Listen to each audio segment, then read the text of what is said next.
Shalom. Before I begin, I'd like to give all praises, honor, and glory to Yahweh, Bahashem, Yahweh Shai, Bahashem, Raha Kodash. I'd like to say double honors to my teachers, the apostles, and the elders of Great Millstone. And also, shalom and salutations to the elect that's out there preaching His word in truth and sincerity. I'm the brother Shaquat from the branch of Great Millstone, Montreal. I'm out here once again with another lesson. And this lesson, that I'm going to be getting into today is going to be of various topics, an impromptu style lesson. And Lord willing, it will be edifying to the elect.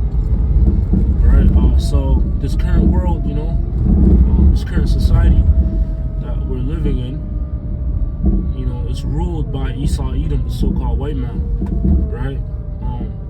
And that power was given to him by the Heavenly Father, right? Through Yahweh Shai, and the Heavenly Father's name is Yahweh, and His Son's name is Yahweh Shai. That's the Lord's name, right? But the power of the earth and the throne was given to the so-called white man by the Lord, for a particular amount of time, right? And the duration of that time is coming to an end, right? Because when you look at the current kingdoms, or the past kingdoms that reigned on the earth, right, and these other nations that reigned, the duration of a kingdom, usually lasts 250 years, right? In America, or the so-called white man's kingdom, it's reaching that mark, right? It's reaching that mark, the end of its duration, but that time really depends on the Lord, right? That's why scriptures also say to not wake my love until He please, right? Don't disturb the Lord,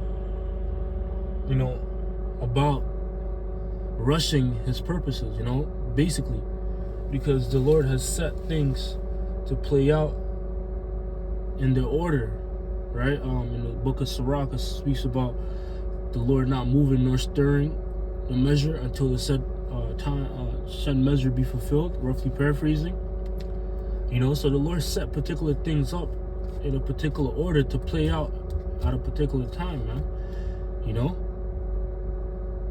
And the Heavenly Father only knows the end of the so-called white man's kingdom, the exact date, the exact month, the exact second, the exact minute of it, the exact hour of it. When it's going to happen. That's only reserved, that information is only reserved to the Heavenly Father, Yahweh, right? Because Yahweh Shai said of that hour, of that time and that hour, no man knoweth except the Heavenly Father, which is Yahweh, But there's signs that are indicators, that indicate that, we're near. We're near the end of the so-called white man's reign. We're near the end of this kingdom, and that's also something that's hidden but revealed to particular men, right? To be able to pick out the signs and discern and decipher that, okay, this is it, right? We're close.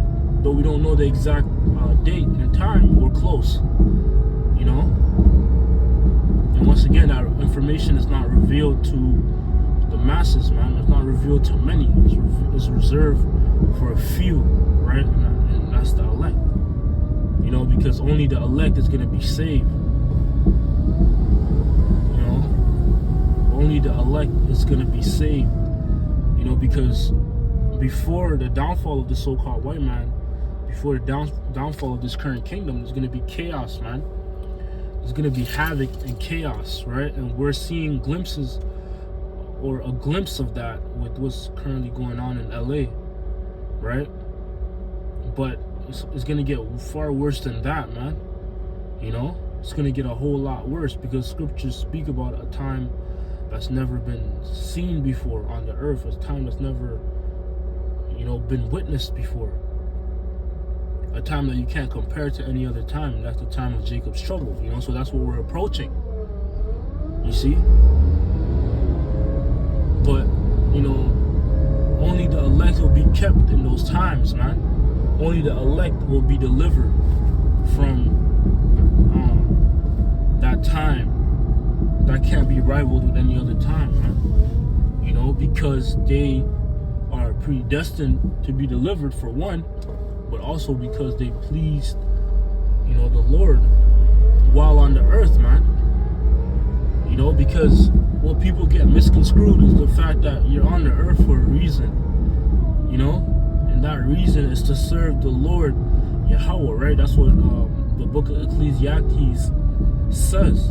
You know, that's the conclusion that King Solomon came to, and, you know, in all his studies and research, was that, yo, everything is vanity. There's no point to everything, you know. And he went into different examples of things that, okay, it might be joyful, but whatever, it's not that serious, man. You know, it doesn't amount to anything, right?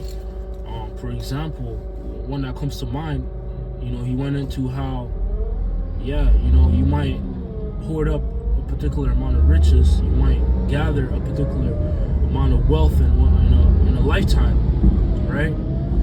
You know, and you might even do that before you get old, right? Before you age, and you might enjoy that. But guess what? You can't enjoy that forever, right? You can't enjoy that wealth and riches forever that you accumulated, right? Because, you know, and that's grievous, because you don't know, like, that's grievous because you know you can't keep it forever, right? You know you're eventually gonna die, or something might happen. You might get sick, even if you do get of age, and then those riches will have to pass to your children, but you don't know what spirit your child has. That, you know, that spirit might be a wicked spirit for that time, you know, and then he goes and just wastes all your hard work in his 20s, in his teens, you know, just like that, man. You know, so that is grievous. Understanding and knowing things like that is grievous, so it's vanity.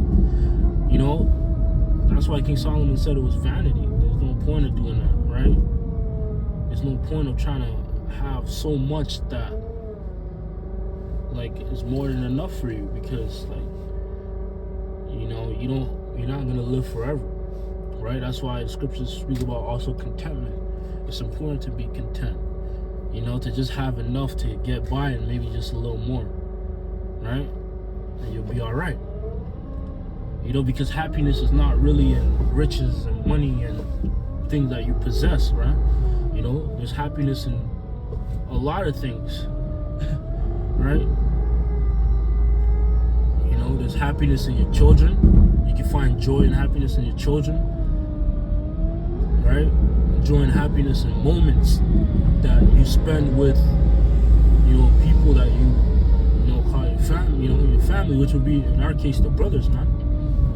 You know? So things like that, which is countless other things. But I'm just stating the things that come to mind, right? You know? But the point being is that King Solomon came to the conclusion that all this doesn't matter. What matters is that you fear the Lord and you serve Him and you keep His commandments. That's what matters. That's the whole duty of men. That actually amounts to something. You know? Because you're pleasing your Creator, the one that made you. You know? You're in servitude to Him, right? And that's what's important. That's pleasing to the Lord, right? And that's what the elect is striving to do. That's why they're going to be kept and reserved in, you know, the troublous times, you know, the times that are known as Jacob's trouble, you know? Hey, so with that, I hope this lesson was edifying. I want to say, call Halayim Allah, Yahweh Bahashim, Yahweh Shai Bahashim, Rahman Kudash. I'd like to say double honors once again to my teachers, the apostles, and the elders of Great Millstone. Shalom. And salutations to the elect that's out there preaching this word in truth and sincerity.